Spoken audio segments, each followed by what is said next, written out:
জীবনের স্বপ্ন দেবী যুদ্ধ ছাড়া কিছুই জানো না। যুদ্ধ খেলতে খেলতে জীবন নিয়ে খেলায় মেতে উঠেছিলাম। একটু একটু করে তোমার ছোঁয়া লেগে হৃদয়ে আমার যত ফুল ফুটেছে, এত ফুল আমি কোথায় রাখবো? তুমি আমাকে বলে দাও দুর্যোগী মঙ্গল। যুদ্ধ শেখা শেষ, কিন্তু জীবন লেখা থেকে শুরু। তবে জীবনের শুরু কাটা দিয়ে গেল। তুমি হাসি দাও, আমার প্রেমের কোনোদিন অমর্যাদা করবে না, কথা দাও। বিলাসে বৈভব আর শৈশবে প্রতিপালিত হই। তোমার হৃদয়ের পরম রত্ন তুমি যেমন আমাকে উপহার, আমিও তেমনি তোমার এই প্রেমের মর্যাদা জীবন দিয়ে রক্ষা করে রাখবো। এই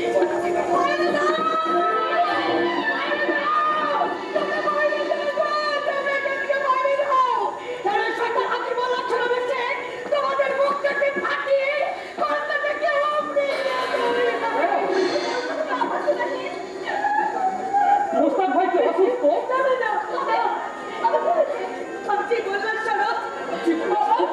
আমার দিল থেকে তাকে ছিনিয়ে নিয়ে চলে গেছে। আমি চেষ্টা কৌশল করে নাই, আমি কৌশল করে নাই, আমি গলা ফাটিয়ে রাখলাম।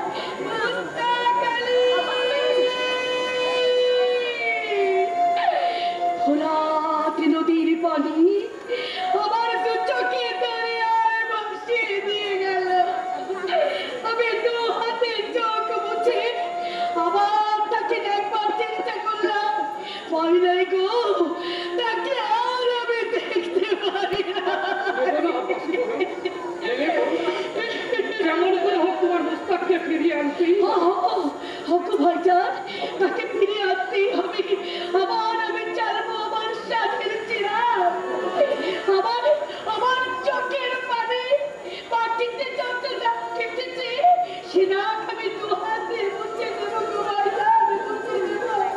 আমার লোকান করে আমি খুঁজবো আমার এই বুকের ভিতরটা গো, আমার এই বুকের। তুমি নিশ্চিন্ত হয়ে ঘরে যাও পাশি বলি। তোমার ওই সাজের চেরাগ জ্বালার আগেই আমি তোমার মুস্তাকটা নিয়ে তোমার কাছে পৌঁছাবো।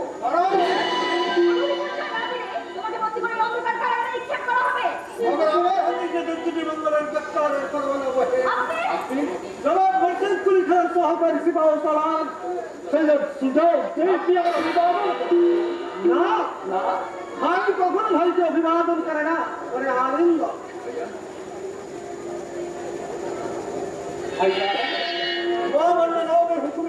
আমি আপনাকে গ্রেপ্তার করতে এসেছিলাম। নগর এখানে এসে দেখলাম অনেক আগে যাকে গ্রেপ্তার করা উচিত ছিল সে আমার এখতিয়ারের বাইরে, অথচ তারই অত্যাচারে তমাম দিনাজপুর আজ আতঙ্কিত। শুধু এত পুস্তকালী নয়,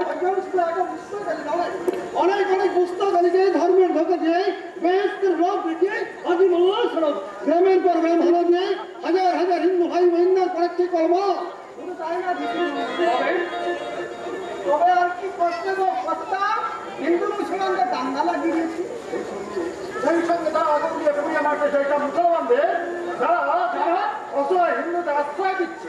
আরে ওই পাটাই তো আমি বলতে আসছিলাম কর্তারে, তার কর্তা যায় দেরি করলেন না, এক্ষুনি চিন্তা করলেন স্যার। আরে ও আরেকজন কহা আপনারা একা যাইবেন না, আপনাদের এই কর্তারা হইয়া স্যার একটা মতন হইয়া যাইব। তাই দেখি পানি খাবারটা খাইয়া বানিয়া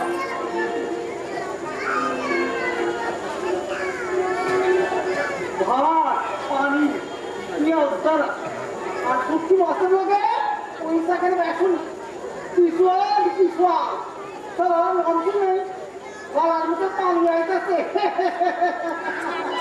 গায়ের গরিব মুসলমান চাষি সেও মানুষের দুঃখে কাঁদে। অথচ ধর্মান্ধ মুসলমান হাজি মাল্লা ছাড়া শোনাবে না বৌদি, শোনাবে। এই অসুস্থ খবরের কথা মহারাজকে মহারাজ আপনি যত শীঘ্র করেন ঘোড়া নিয়ে বেরিয়ে পড়ুন, আমি সিংহদ্বারে আপনার জন্য অপেক্ষা করছি। আগে সেনাপতি যা, তারপর তো যাবে তার সহকারী সেনাপতি।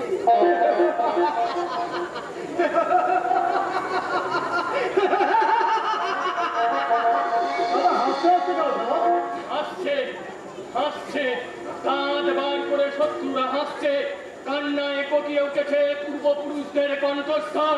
এই কে আছিস? আমাকে আমার হাতিয়ার এনে দে। তুমি কি অসুস্থ বাবা? তুমি একটু আগে তো ভুল ভাবছিলে। স্বপ্ন দেখছিলাম। হ্যাঁ হ্যাঁ, স্বপ্ন। আবার আমি আমার যৌবন ফিরে পেয়েছি। ঠিক আজকের মতো মুর্শিদকুলি আগের নবাব শায়েস্তা দিনাজপুর আক্রমণ করেছে, হিন্দুদের ধর্মান্তরিত করছে, ঘরে ঘরে আগুন দিচ্ছে।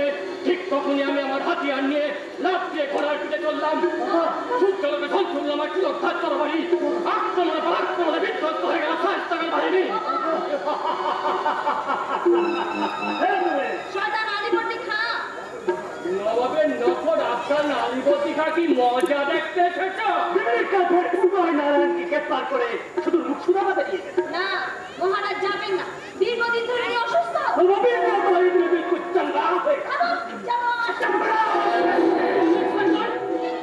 আমার সামনে দাঁড়িয়ে আমার কথাতে প্রবেশ করে আমার মেয়েকে অপমান।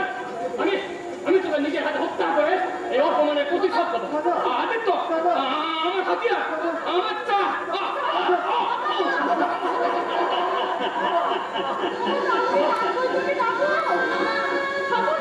রাজবৈদ্য বাবার উপর সারাতে পারবি না বন্ধু। ও কোনো ভীষণ রোগ। ওর আরেক নাম সাপের ছোবল। সাপের ছোবল? হ্যাঁ, সাপের ছোবল।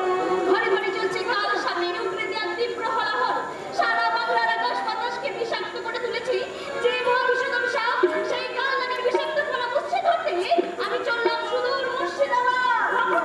বাধা দিও না বন্ধু, বাধা দিও না। মন্দিরে জাগ্রত কুলদেবতা, পায়ের তলায় দুহাত বসুন্ধরা, মাথার উপরে চন্দ্রসূর্য তারাকে সাক্ষী করে প্রতিজ্ঞা করে যাচ্ছি। কাল নামের বিস্তার ভেঙে দিয়ে আমি তাকে চিরতরে নির্দেশ করে দেব। আর না পারি, সেই দেশের চিন্তায় তোমাদের দেবীর হবে জীবলীলার সমাপ্তি।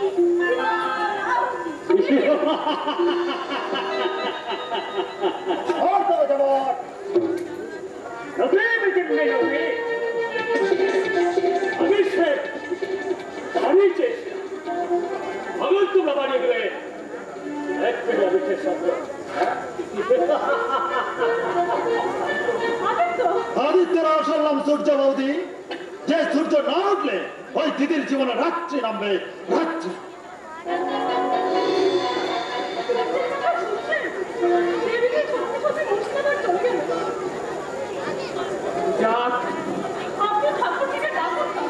কেন মা? দেবী রাজকন্যা এই জন্য?